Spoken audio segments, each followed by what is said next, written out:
A igreja ensina um fato muito bonito, que é esse.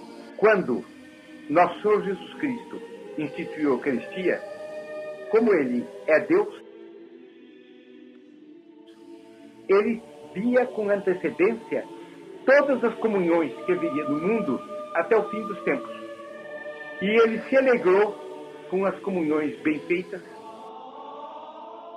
Ele se entristeceu com as comunhões tíbias e ele estremeceu de horror com as comunhões sacrílegas. Ele, portanto, viu, na hora de instituir a Sagrada Eucaristia, ele viu todas as minhas comunhões. E naquela hora, ele sentiu alegria ou tristeza pelas minhas comunhões.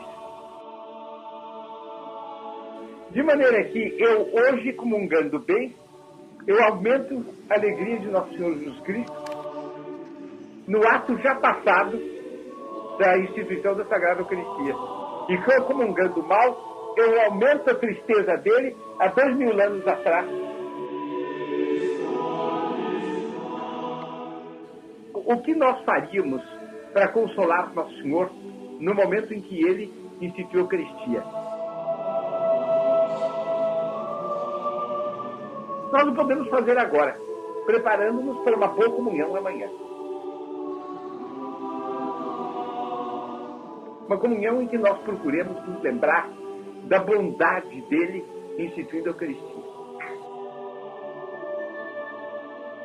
Nós devemos agradecer isso, recebê-lo com veneração, recebê-lo com confiança.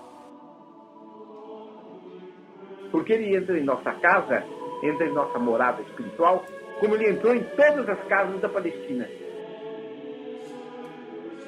Entrou para ensinar, entrou para curar, entrou para santificar. Foi o que ele fez durante a vida inteira.